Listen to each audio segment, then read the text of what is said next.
पद्धति समझाओ। એટલે કે હવામાંથી આપણે ઓક્સિજન વાયુ મેળવવો છે તો કેવી રીતે મેળવે, તો ધ્યાનથી સમજો। હવામાંથી ઓક્સિજન વાયુ મેળવવા માટે હવામાનના દરેક વાયુ ઘટકોનું અલગીકરણ કરવું જરૂરી હોય છે। એટલે કે હવામાં રહેલા જેટલા પણ બીજા અન્ય વાયુઓ છે તેમનું અલગ કરવું જરૂરી છે અને એકલો ખાલી ઓક્સિજન મેળવવો પડે। આ માટે આપણે વિભાગીય નિસ્યંદન પદ્ધતિનો જ ઉપયોગ કરશું। જે અગાઉ પણ આપણે જોઈ ગયા એ જ વિભાગીય નિસ્યંદન પદ્ધતિનો જ અહીંયા આપણે ઉપયોગ કરશું। સૌપ્રથમ હવાનું તાપમાન ઘટાડી અને દબાણ વધારી સંકોચન કરવામાં આવે છે। આથી હવાનું પ્રવાહીકૃત સ્વરૂપ મળે છે।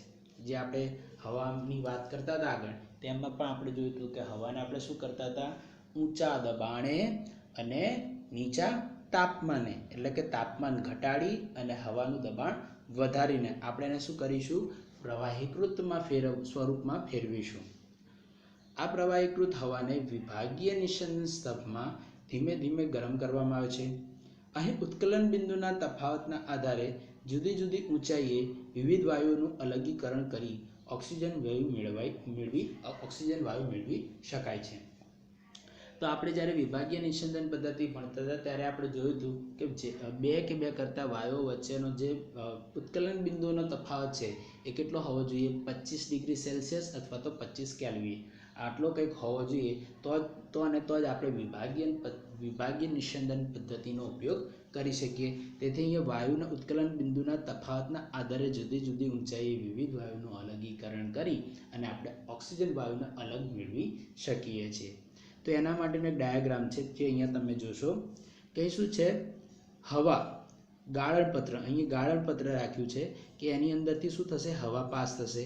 પછી આપણે શું કીધું છે, ઊંચા દબાણે અને નીચા તાપમાને। તો જો અહીંયા દબાણથી ભરેલા હવા એટલે અહીંયા હવાને વધારે દબાણ આપશું। પછી ગરમ હવા અહીં જશે, કેમ કે આપણે કોઈ પણ જોજો દબાણ આપશું તો એ ગરમ થશે, બરાબર છે। અને તાપમાનને શું કરશું, ઘટાડશું। તો જો ગરમ હવા અહીંયા આની અંદર જશે, આ જે પાણી અહીંયા જ્યાં નળી દેખાય છે વાંકી ચૂકી ગોળ ગોળ ગોળ સ્પ્રિંગ ટાઈપ, એમાં ઠંડુ પાણી જાય છે, ઠંડુ પાણી જાય છે આગળ, બરાબર છે। એટલે શું થશે, જે આ દબાણથી આપેલી જે હવા છે એ અહીંયા આવશે, એ શું થશે, ઠંડી પડશે અને ઠંડી પડશે એટલે એનું તાપમાન ઘટશે એટલે એ પ્રવાહી સ્વરૂપમાં થઈ જશે, બરાબર છે। પછી શું થશે, આ ઠંડી સંકુચિત જે હવા હશે એ અહીંથી એને ટ્રાન્સફર કરવામાં આવશે કંઈક અલગીકરણ કરતામાં, બરાબર છે। જેમાં ઘન સૂકા બરફ તરીકે નીકળતો કાર્બન ડાયોક્સાઇડ વાયુ અહીંયા રાખવામાં આવશે, નીકળશે અને બાકીનું જે પ્રવાહીકૃત હવા છે એ આ સાઈડ એને ટ્રાન્સફર કરવામાં આવશે। ત્યાં શું હશે, પ્રવાહીકૃત હવામાં વિસ્તરણ જેટ રાખવામાં આવ્યું હશે કે જે અહીંથી આગળ જઈને આખું એક વિભાગીય નિસ્યંદન પદ્ધતિ, જે આ જે દેખાય છે વિભાગીય નિસ્યંદન ટાવર એટલે કે સ્તંભ છે આ જે છે, એની અંદર નાઇટ્રોજન આર્ગોન બહાર તરફ નીકળી જશે અને ખાલી જે આપણે ઓક્સિજન જોઈએ છે નીચે પ્રવાહી સ્વરૂપમાં હશે, જે આપણે એને અલગ કાઢી લઈશું અને એક પાત્રમાં આપણને આખું મળશે પ્રવાહીકૃત ઓક્સિજન। તો આ રીતે આખી પ્રવૃત્તિ છે।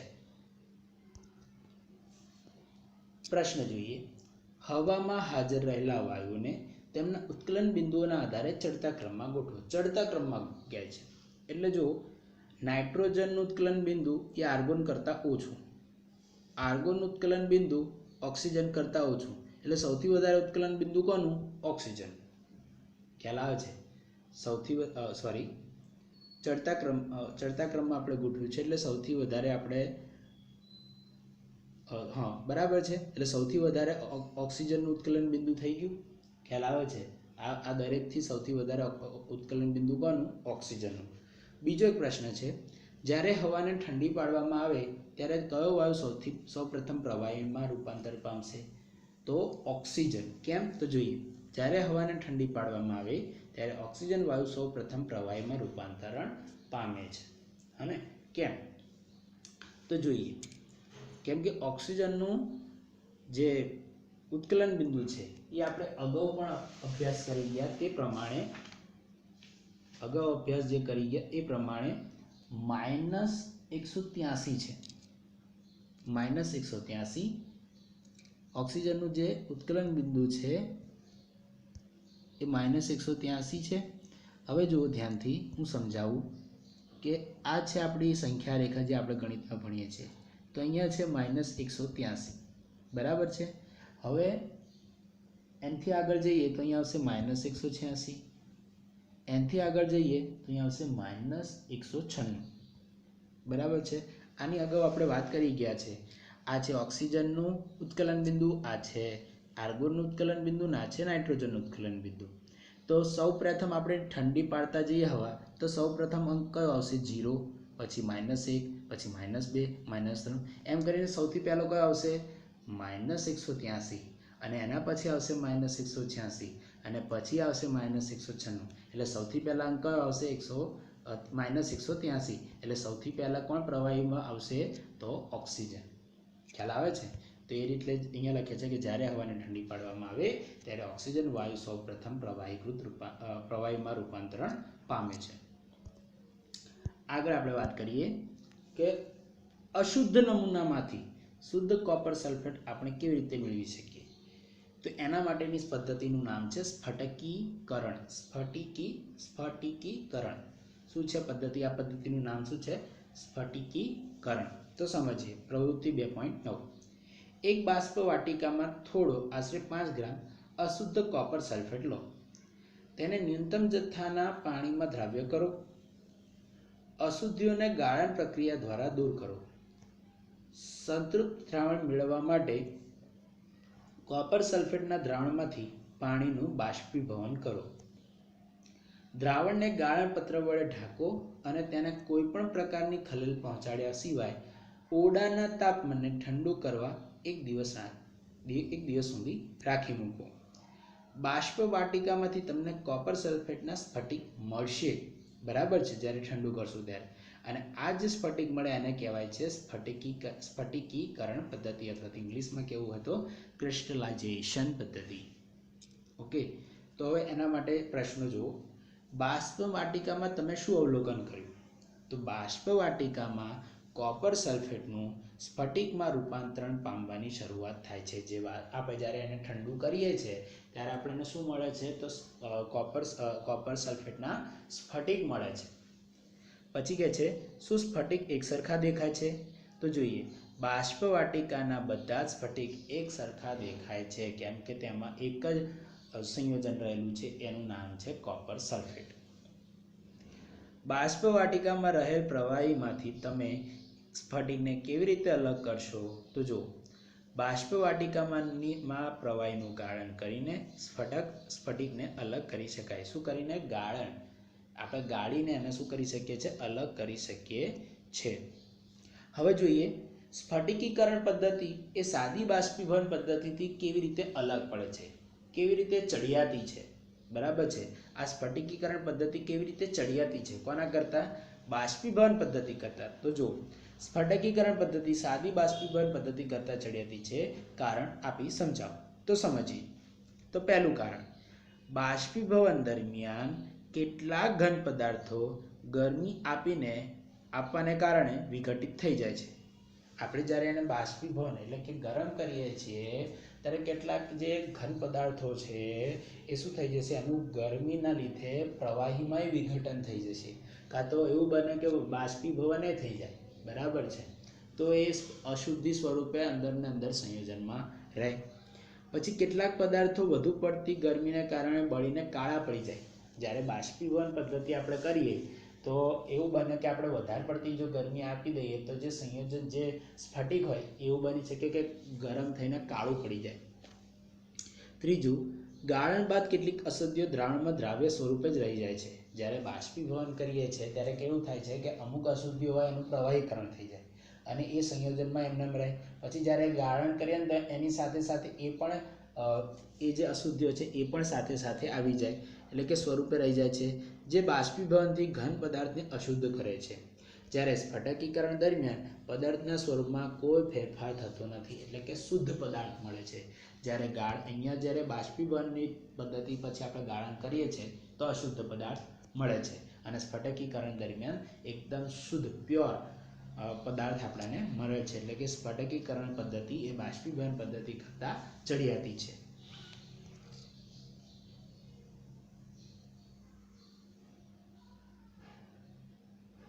અને સાથે સાથે એના અનુપ્રયોગોની વાત કરી લઈએ તો સ્ફટિકીકરણ પદ્ધતિના અનુપ્રયોગો કયા છે એની પણ આપણે ચર્ચા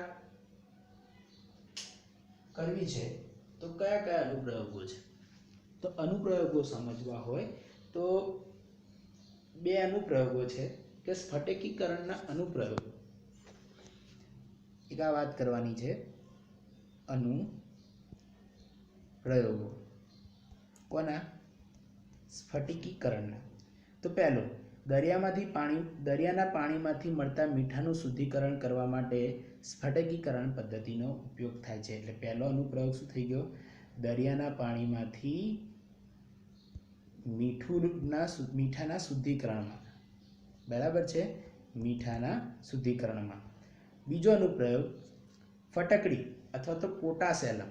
આપણે ફટકડીનું બીજું નામ છે ફટકડી, કે જે આપણે ઘરે વાપરીએ છીએ. બરાબર છે, એને સાયન્સમાં કહેવાય પોટાશ એલમ. બરાબર છે, પોટાશ એલમ ના અશુદ્ધ નમૂનામાંથી તેના શુદ્ધ સ્ફટિકનું અલગીકરણ કરવા માટે ઉપયોગી છે. આ ફટકડીને પણ એના અશુદ્ધમાંથી શુદ્ધ મેળવવા માટે પણ સ્ફટિકીકરણ પદ્ધતિનો આપણે ઉપયોગ કરીએ છીએ. તો આ એના બે અનુપ્રયોગો છે કોના? સ્ફટિકીકરણ પદ્ધતિના. હવે આપણે વાત કરવી છે પીવાલાયક, શહેરમાંથી પીવાલાયક પાણી કેવી રીતે આપણને મળે છે, પૂરું કેવી રીતે પડે છે એ સમજવું છે. તો જો શહેરમાંથી પીવાલાયક પાણીનું શુદ્ધિકરણ કરી પૂરું પાડવામાં આવે છે. એટલે જે આપણને પાણી મળે છે એ શહેરમાંથી કોઈ જગ્યાએથી આપણે જ્યાંથી આવે છે ત્યાંથી એ પાણીને શુદ્ધ કરવાની અને શુદ્ધ કરીને આપણે સુધી પહોંચાડવામાં આવે છે. તો આ પદ્ધતિ કેવી રીતે છે તો સમજવા જેવું છે. સૌપ્રથમ સંગ્રાહક એટલે આપણે એવું લઈ શકીએ કાં તો તળાવ હોય, કાં તો નદી હોય, કાં તો કૂવો હોય, કાં તો કોઈ ડેમ હોય, બંધ હોય, જે આપણે નદી પર બાંધીએ છીએ ડેમ, એ હોઈ શકે. બરાબર, આ બધા સંગ્રાહકો કહેવાય. આ સંગ્રાહકોમાંથી પાણીનો જથ્થો અવસાદન ટાંકીમાં પસાર કરવામાં આવે છે. હવે તમને થશે અવસાદન ટાંકી એટલે શું? તો જુઓ, આ છે સંગ્રાહક, એને લઈ જવામાં આવે છે અવસાદન ટાંકીમાં. બરાબર છે, જુઓ અવસાદન ટાંકી ઘન પદાર્થોને નીચે બેસવા દેવા માટે. આ અવસાદન ટાંકીમાં કેમ લઈ જવામાં આવે છે? કેમ કે ઘન પદાર્થોને નીચે બેસવા દેવા માટે. એટલે જો અહીંયા સૌપ્રથમ સંગ્રાહકમાંથી પાણીનો જથ્થો અવસાદન ટાંકીમાંથી પસાર કરવામાં આવે છે, જેથી પાણીમાંના ઘન સ્વરૂપના ઘટકો નીચે તળિયે બેસી જાય છે. પછી શું કરે છે તો જુઓ, ત્યારબાદ ભારણ ટાંકીમાં લઈ જવામાં આવે છે. આ જે પાણી હશે કેમ તો કે આલંબિત અશુદ્ધિઓને તળિયે બેસાડવા માટે. બરાબર છે, આલંબિત અશુદ્ધિઓને તળિયે બેસાડવા માટે. એટલે જુઓ, ત્યારબાદ આલંબિત અશુદ્ધિઓને દૂર કરવા માટે ભારણ ટાંકીમાંથી પસાર કરવામાં આવે છે. પછી શું કરે છે? ભારણ ટાંકીમાંથી એને લઈ જવામાં આવે છે ગાળણ ટાંકીમાં. શેમાં લઈ જવામાં આવે છે? ભારણમાંથી ગાળણ. પહેલાં શું હતું? સંગ્રાહક, એમાંથી લઈ ગયા અવસાદન ટાંકી, પછી લઈ ગયા ભારણ ટાંકીમાં, હવે શેમાં લાયા? ગાળણ ટાંકીમાં. એમાં શું થશે તો ગાળણ ટાંકીમાં જો અહીંયા એક સ્તર બને છે, પાણી, રેતીના સૂક્ષ્મ કણો, પછી એના નીચે કાંકરા અને એના નીચે મોટા કાંકરા. જો અહીંયા 4 લેયર છે. બરાબર છે કે નહીં? તો એ ગાળણ ટાંકીમાં લઈ જવામાં આવે છે અને પછી અહીંયા પાણીનું શું થઈ જાય છે? એકદમ આજે આ કાંકરા, આ રેતી, સૂક્ષ્મ કણો, પછી મોટા કાંકરા, પછી એનાથી મોટા કાંકરા, એ શેનું કામ કરે છે? ગળણીનું કામ કરે છે. એટલે જો અહીંયા ભારણ ટાંકીમાંથી પાણીનો પ્રવાહ ગાળણ ટાંકીમાં લઈ જવામાં આવે છે. આ પાણીના જથ્થામાં રહેલા બેક્ટેરિયા નાશ કરવા માટે તેનું ક્લોરિનેશન કરવામાં આવે છે. એટલે જે આ ગાળણ ટાંકીમાંથી ગળાઈ ગયા પછી જે પાણી છે એને લઈ જવામાં આવે છે અહીંયા આ ટાંકીમાં, કે જેમાં તેનું શું કરવામાં આવે છે? ક્લોરિનેશન. ક્લોરિનેશન એટલે કે એમાં રહેલા જે બેક્ટેરિયા છે એને નાશ કરવા માટે એનું કરવામાં આવે છે ક્લોરિનેશન. એટલે જો બેક્ટેરિયાનો નાશ કરવા માટે ક્લોરિનેશન, એટલે બીજી ટાંકીમાં લઈ જઈને એને શું કરવામાં આવે છે? ક્લોરિનેશન. પછી એ પાણી પાઇપલાઇન દ્વારા ઘર તરફ, એટલે કે પછી ઘરના નળ સુધી પહોંચે છે. એટલે જો અહીંયા લખે છે કે આ રીતે શુદ્ધ પાણી પૂરું પાડવામાં આવે છે જે આપણા ઘર સુધી આવે છે. બરાબર છે, તો આ થઈ ગયા આખો પીવાનું પાણી કેવી રીતે આપણા ઘર સુધી શુદ્ધ પહોંચે છે એની વાત. બરાબર છે. હવે આપણે જોવું છે ભૌતિક ફેરફાર અને રાસાયણિક ફેરફાર. તો ભૌતિક ફેરફાર કોને કહેવાય અને રાસાયણિક ફેરફાર કોને કહેવાય? તો જોઈએ, જે ફેરફાર દરમિયાન ભૌતિક ફેરફાર, જે ફેરફાર દરમિયાન માત્ર પદાર્થની ભૌતિક અવસ્થા બદલાતી હોય. ભૌતિક અવસ્થા કઈ કઈ? ઘન, પ્રવાહી અને વાયુ. ભૌતિક અવસ્થા બદલાતી હોય તે ફેરફારને ભૌતિક ફેરફાર કહેવાય. એટલે કે જે ભૌતિક ફેરફાર દરમિયાન, એટલે કે ઘન, પ્રવાહી અને વાયુ માંથી ત્રણ જો કોઈ એક અવસ્થામાં ચેન્જીસ આવે, પરિવર્તન આવે, ફેરફાર આવે તો એને કહેવાય ભૌતિક ફેરફાર. અને રાસાયણિક ફેરફાર કોને કહેવાય? કે જે ફેરફાર દરમિયાન પદાર્થનું રાસાયણિક સંઘટક એટલે કે બંધારણ બદલાતું હોય તે ફેરફારને રાસાયણિક ફેરફાર કહેવાય. એટલે કે કોઈ એક સંરચના હોય, કોઈ બંધારણ હોય, એ બંધારણમાં જો કોઈ ફેરફાર આવે, જેમ કે કાર્બનની વાત કરીએ તો ધ્યાનથી જો, આ છે કાર્બનની કંઈક સંરચના, આ રીતે, બરાબર છે. અહીં દરેક જગ્યાએ આ રીતે મિથેન હોય, બરાબર છે. હવે જો એમાં કોઈ ગરમી આપવામાં આવે કે કોઈ પદાર્થ એડ કરવામાં આવે તો આ રીતે કોઈક બની જાય, ઓ અહીંયા ઓ જોઈન્ટ થઈ જાય, બરાબર છે. તો હવે જો એની સંરચના બદલાઈ ગઈ કે ભાઈ અહીંયા પહેલાં એ છે તો હવે ઓ આવી ગયો, બરાબર છે. એટલે આખું એનું સ્વરૂપ બદલાઈ ગયું. આ થઈ ગયો મિથેનોલ, બરાબર છે. પહેલાં શું હતું? મિથેન, હવે બદલાઈ ગયો મિથેનોલ. તો આખી જે ઘટના થઈ એને કહેવાય રાસાયણિક ફેરફાર, બરાબર છે. ઓકે, હવે આનું જે ઉદાહરણ છે ને એ આપણે સમજવું હોય તો જો, પાણીનો વરાળ સ્વરૂપ હોય કાં તો બરફ સ્વરૂપ. બરફને ગરમ કરો એટલે થઈ જાય પ્રવાહી સ્વરૂપ, પ્રવાહીને ગરમ કરો એટલે વરાળ સ્વરૂપ. હવે એ જ રીતે એને ઠંડુ પાડવું એટલે વાયુને ઠંડો પાડે એટલે પ્રવાહી, પ્રવાહીને ઠંડુ પાડવું એટલે ઘન એટલે બરફ, બરાબર છે. આ થઈ ગયો ભૌતિક ફેરફાર. રાસાયણિક ફેરફાર કરવો હોય તો કેલ્શિયમ કાર્બોનેટને ગરમ કરો એટલે તમને મળે કેલ્શિયમ ઓક્સાઇડ, જેને આપણે કહીએ છીએ કળી ચૂનો, અને એની સાથે કાર્બન ડાયોક્સાઇડ મુક્ત થાય. તો આ રીતે એમના ઘટકો છૂટા પડી જાય, બરાબર છે. જે આગળ વાત કરીએ છીએ, જો ભૌતિક ફેરફારમાં પદાર્થના ભૌતિક ગુણધર્મોમાં ફેરફાર થાય છે, ને જ રીતે રાસાયણિક ફેરફારમાં પદાર્થના ભૌતિક તેમજ રાસાયણિક ગુણધર્મોમાં પણ ફેરફાર થાય છે, બરાબર છે. અહીંયા બંનેઓમાં ફેરફાર થાય છે. ભૌતિક ફેરફાર કાયમી નથી, જ્યારે રાસાયણિક ફેરફાર કાયમી છે. ભૌતિક ફેરફારમાં મૂળભૂત પદાર્થ સાદી ભૌતિક ક્રિયાથી અથવા તો પ્રક્રિયા ઉલટાવીને પાછો મેળવી શકાય છે. અહીંયા ભૌતિક ક્રિયામાં શું છે? જો આપણે તાપમાન આપીએ તો એનું પ્રવાહીમાં, ઘનનું પ્રવાહીમાં, પછી ફરી તાપમાન આપે તો પ્રવાહીનું વાયુમાં, પછી એ જ રીતે જો એને ઠંડો પાડવામાં આવે તો વાયુમાંથી પાછો પ્રવાહીમાં મળે, પછી ફરી ઠંડો પાડવામાં આવે તો પ્રવાહીમાંથી ઘન અવસ્થા મળે. તો એને આપણે ઉલટાવીને પાછા મેળવી શકીએ છીએ. જ્યારે રાસાયણિક ફેરફારમાં મૂળભૂત પદાર્થ સાદી ભૌતિક ક્રિયાથી અથવા તો પ્રક્રિયા ઉલટાવીને મેળવી શકાતો નથી. એના માટે કંઈક વિશિષ્ટ પ્રક્રિયા કરવી પડે છે જો એને પાછો મેળવવો હોય તો. અને ક્યારેક એવું બને કે પાછો પણ ના મેળવી શકાય. હવે એના ઉદાહરણ જોઈએ તો જો અહીંયા પાણીનું લખ્યું H2O સોલિડ એટલે કે બરફ. બરફને જો ગરમી આપવામાં આવે તો એ થઈ જાય પાણી, પાણીને ગરમી આપવામાં આવે તો એ થઈ જાય વરાળ. એ જ રીતે જો વરાળને ઠંડી પાડવામાં આવે તો એ થઈ જાય પાણી, પાણીને ઠંડુ પાડવામાં આવે તો થઈ જાય બરફ. તો આ રીતે આખી આ ભૌતિક ફેરફારની પ્રક્રિયા છે. હવે રાસાયણિક ફેરફારની વાત કરીએ તો કેલ્શિયમ કાર્બોનેટ, બરાબર છે. આ કેલ્શિયમ કાર્બોનેટને ગરમ કરીએ તો કેલ્શિયમ ઓક્સાઇડ સોલિડ વત્તા કાર્બન ડાયોક્સાઇડ આવું આપણને મળે છે. હવે આનાથી ઉલટી પ્રક્રિયા જો સમજવી હોય તો કેવી છે આખી પ્રક્રિયા? તો ધ્યાનથી જોજો. આની ઉલટી પ્રક્રિયા સમજવી છે તો જો કંઈક આવી પ્રક્રિયા છે. સૌપ્રથમ કેલ્શિયમ ઓક્સાઇડને પાણીમાં નાખવામાં આવે અને એમાં કેટલીક ઉષ્મા અને છૂટો પડીને આપણાને કંઈક મળે છે કેલ્શિયમ હાઇડ્રોક્સાઇડ, બરાબર છે. હવે આ જે કેલ્શિયમ હાઇડ્રોક્સાઇડ છે એ ચૂનાનું પાણી જે આપણે દિવાલ પર લગાવીએ છીએ અને થોડાક ટાઈમ પછી જ્યારે એની ઉપર કાર્બન ડાયોક્સાઇડ સાથે પ્રક્રિયા થાય ત્યારે આપણને પાછી મળે છે કેલ્શિયમ કાર્બોનેટ. ખ્યાલ આવે છે?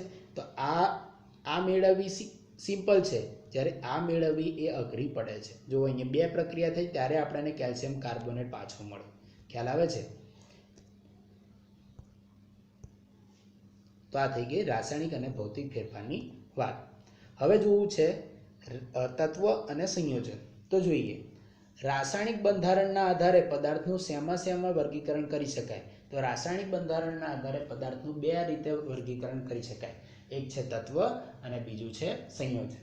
જેમ આપણે ઘનમાં ભૌતિક ફેરફાર માટે આપણે 3 જોયા ને કે ઘન, પ્રવાહી અને વાયુ, તે રીતે રાસાયણિક બંધારણ માટે આપણે જોવું હોય તો કઈ રીતે તત્વ અને સંયોજન. મિશ્રણ પણ ચાલે, પણ મિશ્રણ એ બીજું કંઈ જ નહીં, સંયોજન જ છે. તો તત્વ અને સંયોજનમાં વર્ગીકરણ કરી શકાય. તો પહેલી વાત કરીએ તત્વની. તત્વ વિશે સામાન્ય સમજૂતી આપો. તો પહેલું, ઈસવીસન 1661માં રોબર્ટ બોયલ નામના વૈજ્ઞાનિકે તત્વ શબ્દનો ઉપયોગ કર્યો હતો. કોણે? રોબર્ટ બોયલ, જેણે ઈસવીસન 1661માં તત્વ શબ્દનો પ્રયોગ કર્યો. ફ્રેન્ચ વૈજ્ઞાનિક એન્ટોની લોરેન્સ લેવોઇઝરે તત્વની વ્યાખ્યા નીચે મુજબ આપી. શું આપી?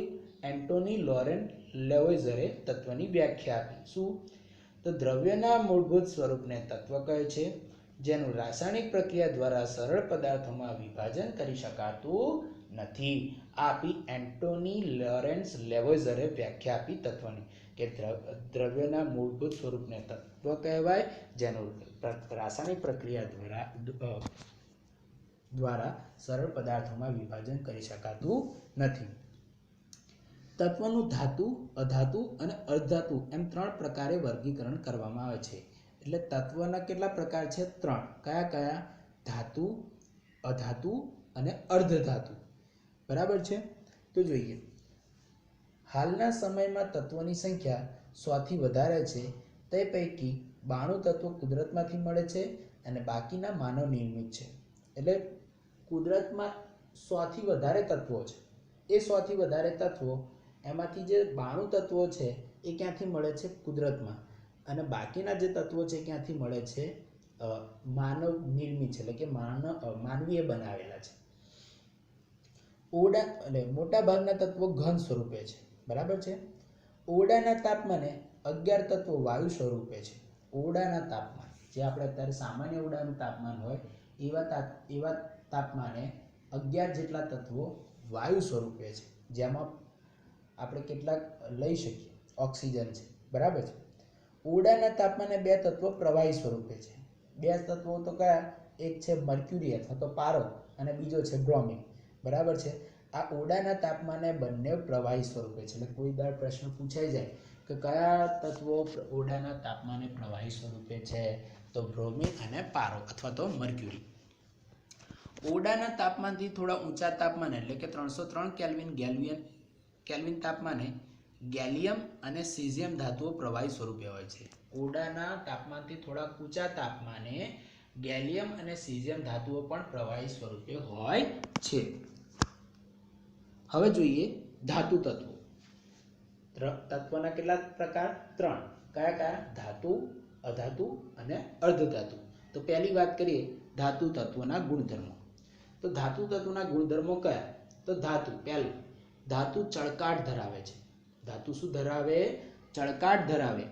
આપણે જોઈએ છે કે કેટલીક ધાતુઓ હોય છે ચળકાટ ધરાવે, જેમ કે સ્ટીલ, હે, બરાબર છે, લોખંડ, એને ઘસશો આપણે તો પણ એ ચળકાટ ધરાવે. તાંબુ, બરાબર છે. તો આ બધી ધાતુઓ છે કે શું ધરાવશે? ચળકાટ ધરાવે છે. કેટલીક ધાતુઓ ચાંદી જેવો ચળકાટ, શ્વેત અથવા તો સોના જેવો સોનેરી પીળો રંગ ધરાવે છે. કેટલીક ધાતુઓ ચાંદી જેવો એકદમ સફેદ રંગ ધરાવે અને કેટલીક ધાતુઓ સોના જેવું, જેમ કે તાંબુ છે અને લોખંડ. તાંબાને આપણે રાખીએ તો તમે જોશો એને સોનેરી રંગ હશે. બરાબર છે? અને લોખંડને ઘસીને એકદમ એને ઉજળી બનાવવા પેલું કરો તો એનું તમે જોશો તો ક્યારેક એકદમ સિલ્વર ટાઈપ, એટલે કે સફેદ રંગ તમને જોવા મળશે. એટલે કે શ્વેત અને સોના જેવો સોનેરી પીળો રંગ ધરાવે છે. ધાતુઓ વિદ્યુત અને ઉષ્માની સુવાહક હોય છે. સુવાહક એટલે કે તેમાંથી વિદ્યુત અને ઉષ્મા પસાર થાય છે. જેમ કે એક આપણે સમજીએ તો ધાતુમાં આપણે કોઈ પ્લગ હોય, એ પ્લગની અંદર આપણે લોખંડ કે ખીલી કે નાખીએ તો શું થાય? તો આપણને કરંટ પાસ થાય, એટલે કે વિદ્યુતનું સુવાહક.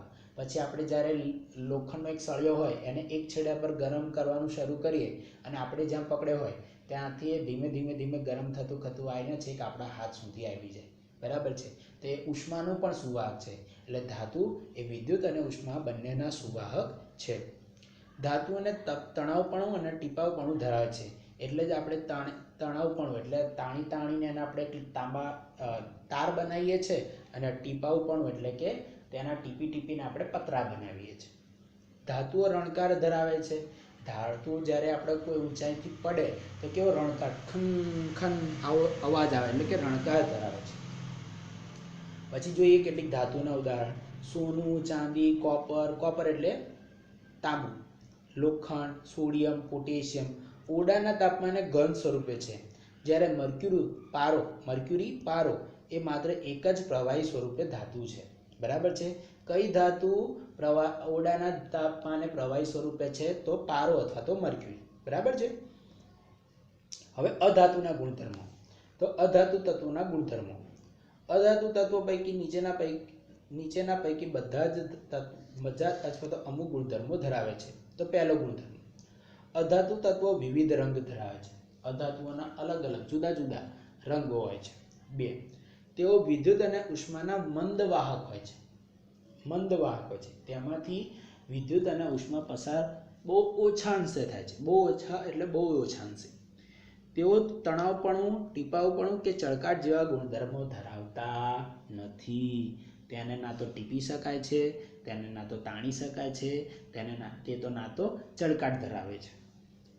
કેટલાક અધાતુ તત્વો અપરૂપ ધરાવે છે. અપરૂપ એટલે એના બીજા રૂપો હોય, એકથી વધારે રૂપ હોય. જેમ કે સલ્ફર હોય તો સલ્ફરના 8 પરમાણુ, સલ્ફરના 9 પરમાણુ, આ રીતે એમના અપરૂપો હોય. કાર્બનનો અપરૂપ હીરો છે. બરાબર છે. ગ્રેફાઇટ છે. આ બધા કાર્બનના અપરૂપો છે. તે રીતે એમના અપરૂપો. કાર્બન પણ અધાતુ છે.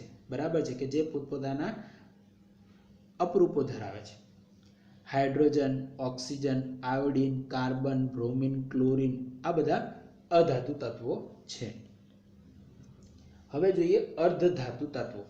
એ ઉભયજીવી, જેમ આપણે કહીએ છીએ ને નાન્યતર જાતિ, એવું કામ છે અર્ધધાતુ. થોડે ઘણે અંશે ધાતુ અને થોડે ઘણે અંશે અધાતુ. બરાબર છે. જો અમુક તત્વો ધાતુ અને અધાતુ તત્વો વચ્ચેના ગુણધર્મો ધરાવે છે, તે તત્વોને અર્ધધાતુ તત્વો કહે છે. એટલે થોડે ઘણે અંશે ધાતુના ગુણધર્મો ધરાવે અને થોડેક અંશે અધાતુ તત્વોના ગુણધર્મો ધરાવે, તેને આપણે અર્ધધાતુ તત્વો કહે છે. દાખલા તરીકે બોરોન, સિલિકોન, જર્મેનિયમ. બરાબર છે. આ બધા અર્ધધાતુ તત્વોના ગુણધર્મો છે. જેમ આપણે આગળ વાત કરી કે હાલના સમયમાં આવા કેટલા તત્વો કેટલા છે? 100 થી વધારે, જેમાં 92 તત્વો કુદરતમાંથી અને બાકીના માનવ નિર્મિત છે. મોટાભાગના તત્વો ઘન સ્વરૂપે છે. ઓરડાના તાપમાને 11 તત્વો વાયુ સ્વરૂપે છે. ઓરડાના તાપમાને 2 તત્વો પ્રવાહી છે. કયા? બ્રોમિન અને મર્ક્યુરી. ઓરડાના તાપમાનથી થોડા ઊંચા તાપમાને ગેલિયમ અને સીઝિયમ ધાતુઓ પ્રવાહી સ્વરૂપે હોય છે. બરાબર છે. આની આગળ આપણે વાત કરી. હવે આપણે વાત કરવી છે સંયોજન કમ્પાઉન્ડ્સ. તો જોઈએ એની વ્યાખ્યા. સંયોજન 2 કે તેથી વધુ એવા તત્વોથી બનેલો પદાર્થ છે કે જે રાસાયણિક રીતે એકબીજા સાથે ચોક્કસ પ્રમાણમાં સંયોજાયેલા હોય છે. ચોક્કસ પ્રમાણમાં રાસાયણિક રીતે એકબીજા સાથે ચોક્કસ પ્રમાણમાં એક અમુક માત્રા, એક નિશ્ચિત માત્રામાં એકબીજા સાથે જોડાયેલા હોય છે. તેને આપણે કહીએ છીએ સંયોજન. હવે જો અહીં એક પ્રશ્ન છે કે જ્યારે આપણે 2 કે તેથી વધુ તત્વોને ભેગા કરીએ છીએ ત્યારે શું મળે છે? તેને આપણે મિશ્રણ પણ કહીએ છીએ. બરાબર છે. તો પ્રવૃત્તિ 2.10, તમારા વર્ગખંડના વિદ્યાર્થીઓને 2 જૂથમાં વિભાજિત કરો. બંને જૂથને 5 ગ્રામ લોખંડનો ભૂકો અને 3 ગ્રામ સલ્ફર પાવડર ચાયના ડીશમાં આપો. જૂથ 1, લોખંડનો ભૂકો અને સલ્ફરના પાવડરને મિશ્ર કરી તેનો બારીક ભૂકો કરો. જૂથ 2, લોખંડનો ભૂકો અને સલ્ફરના પાવડરને મિશ્ર કરી તેનો બારીક ભૂકો કરો અને મિશ્રણને લાલચોળ ગરમ કરો. પહેલામાં શું કહે છે? તેને ખાલી મિશ્ર કરવાનું છે. અહીંયા શું કહે છે? મિશ્રય કરવાનું છે, બારીક ભૂકોય કરવાનું છે, એટલે ટીપવાનું છે, અને પછી લાલચોળ ગરમે કરવાનું છે. હવે જ્યોતને દૂર કરી મિશ્રણને ઠંડુ પડવા દો. હવે જૂથ 1 અને જૂથ 2 કેટલાક પ્રશ્નો છે. પ્રાપ્ત થયેલ સામગ્રીનું ચુંબકત્વ ચકાસો. એટલે અહીંયા જૂથ 1 અને જૂથ 2 ચુંબકત્વ તપાસવાનું છે. 2, ચકાસો. મળેલ સામગ્રીની નજીક ચુંબક લઈ જાઓ અને ચકાસો કે ચુંબક તરફ આકર્ષાય છે કે કેમ. બીજો પ્રશ્ન, બંને જૂથો દ્વારા પ્રાપ્ત થયેલ મિશ્રણની બનાવટ અને તેના રંગની તુલના કરો. ત્રીજું, પ્રાપ્ત થયેલ મિશ્રણના એક ભાગના કાર્બન ડાયસલ્ફાઇડ ઉમેરીને બરાબર હલાવો અને ગાળી લો. પછી કહે છે પ્રાપ્ત થયેલા મિશ્રણના બીજા ભાગમાં મંદ સલ્ફ્યુરિક એસિડ અથવા તો મંદ હાઇડ્રોક્લોરિક એસિડ ઉમેરો, બરાબર છે. તો એના પ્રશ્નો જુઓ અહીંયા આપ્યા છે. જવાબ: શું બંને જૂથો દ્વારા પ્રાપ્ત થતા મિશ્રણ સમાન દેખાતા હશે? ના, બંને જૂથો દ્વારા પ્રાપ્ત થતા મિશ્રણ સમાન દેખાતા ન હતા. બીજો પ્રશ્ન: કયા જૂથને ચુંબકીય ગુણધર્મ ધરાવતું મિશ્રણ પ્રાપ્ત થયેલ છે? તો જૂથ નંબર 1 કે જેણે લાલ ચોળ ગરમ કર્યું નહોતું, બરાબર, ખાલીને ખાલી બંનેને મિશ્ર કર્યા હતા. જ્યારે જૂથ 2 શું કર્યું હતું? એમનો બારીક ભૂકો એટલે કે એને ટીપીને એકદમ બારીક ભૂકો બનાવ્યો, પછી એને લાલ ચોળ ગરમ કર્યું અને ફરી ઠંડુ કર્યું. અને આપણે જાણીએ છીએ કે ચુંબકને વધારે ગરમ કરવામાં આવે તો તેનું ચુંબકત્વ નાશ પામે છે. તેથી જૂથ 2 ચુંબકત્વ ધરાવતું નથી. શું આપણે એટલે કે જૂથ 1 જ ચુંબકત્વ ધરાવે છે? શું આપણે પ્રાપ્ત થતા મિશ્રણના ઘટકો અલગ કરી શકીએ છીએ? તો જૂથ 1 મેળવેલું મિશ્રણ ચુંબકત્વ ગુણધર્મ દ્વારા અલગ કરી શકીએ છીએ, તથા જૂથ 2 મેળવેલું મિશ્રણ દ્રાવ્યતાના આધારે અલગ કરી શકીએ છીએ. જૂથ 1 દ્વારા ચુંબકત્વના આધારે આપણે મિશ્રણ અલગ કરી શકીએ છીએ, જ્યારે જૂથ 2 નું દ્રાવ્યતાના આધારે આપણે મિશ્રણ અલગ કરી શકીએ છીએ. મંદ સલ્ફ્યુરિક એસિડ અથવા તો મંદ હાઇડ્રોક્લોરિક એસિડ ઉમેરવાથી બંને જૂથને વાયુ પ્રાપ્ત થાય છે, બરાબર છે. બંને જૂથ કાં તો મંદ સલ્ફ્યુરિક એસિડ ઉમેરો કાં તો મંદ હાઇડ્રોક્લોરિક એસિડ ઉમેરો, બંને જૂથોને વાયુ પ્રાપ્ત થાય છે. બંને કિસ્સામાં વાયુની વાસ સમાન હોય છે. તો જો જૂથ 1 ને હાઇડ્રોજન વાયુ પ્રાપ્ત થાય છે, જે રંગવિહીન, વાસવિહીન, સ્વાદહીન અને દહનશીલ છે, બરાબર છે.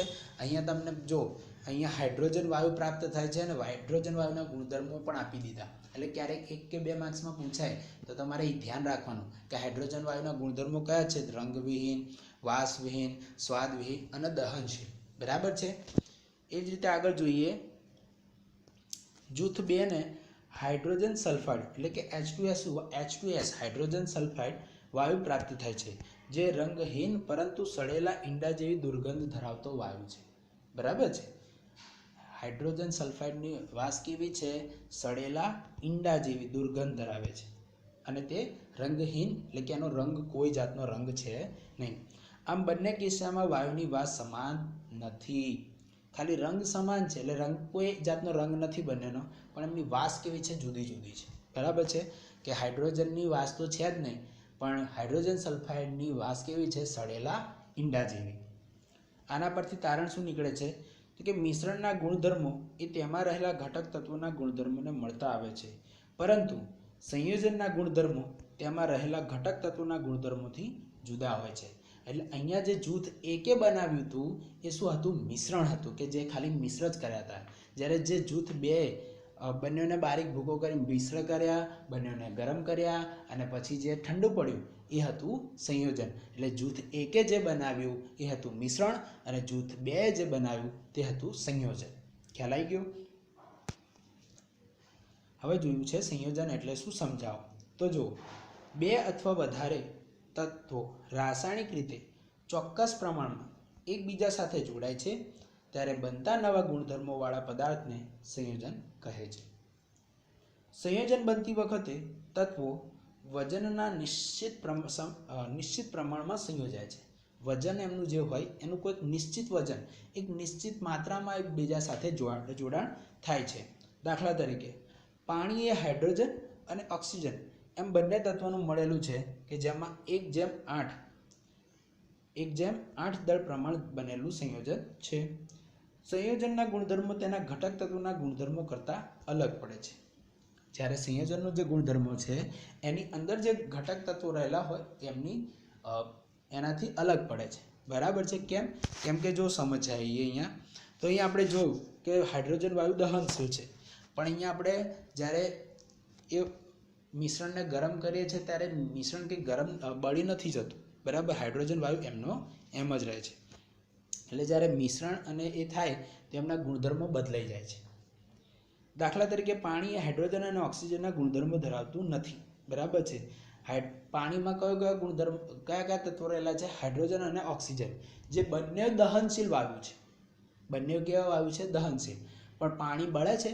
ના, એ એનાથી એનું વિરોધી છે. કે જ્યાં પાણી આગ લાગી હોય તો આપણે પાણીનો છંટકાવ કરીને આપણે એને બુઝાવી શકીએ છીએ, બરાબર છે.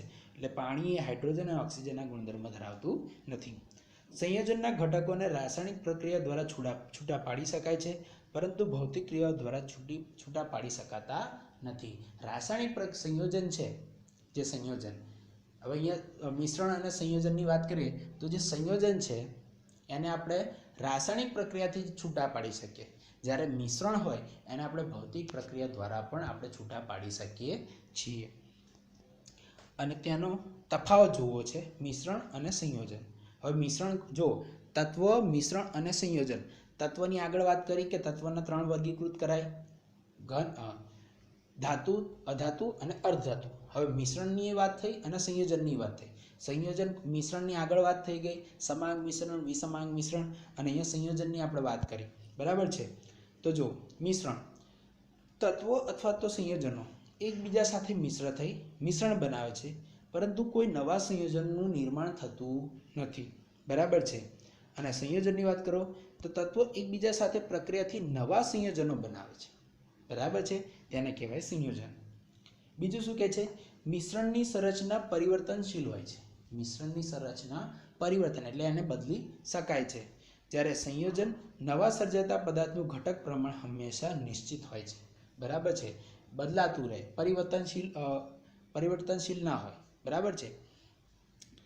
મિશ્રણ તેમાં રહેલા ઘટક કણો, ઘટક પદાર્થોના ગુણધર્મો દર્શાવે છે. મિશ્રણની અંદર જે ઘટક તત્વો હશે એના જ ગુણધર્મો દર્શાવે છે, જ્યારે સંયોજન છે એ નવા સર્જાતા પદાર્થના ગુણધર્મો મૂળ પદાર્થના ગુણધર્મોમાંથી સંપૂર્ણ રીતે અલગ હોય છે. જેમ મેં તમને વાત કરી, પાણી અને હાઇડ્રોજન અને ઓક્સિજનના ગુણધર્મો. મિશ્રણ તેના ઘટકોના ભૌતિક પદ્ધતિઓ દ્વારા સરળતાથી અલગ કરી શકાય છે. મિશ્રણને આપણે ભૌતિક પદ્ધતિથી અલગ કરી શકીએ છીએ, પરંતુ સંયોજન તેના ઘટકોના માત્ર રાસાયણિક અથવા તો વીજ રાસાયણિક પ્રક્રિયા દ્વારા જ અલગ કરી શકાય છે. યાદ રાખજો, સંયોજનને કેવી રીતે અલગ કરી શકાય છે? રાસાયણિક પ્રક્રિયા અથવા તો વીજ રાસાયણિક પ્રક્રિયા. 2 પ્રક્રિયા કીધી, રાસાયણિક પ્રક્રિયા અને વીજ રાસાયણિક.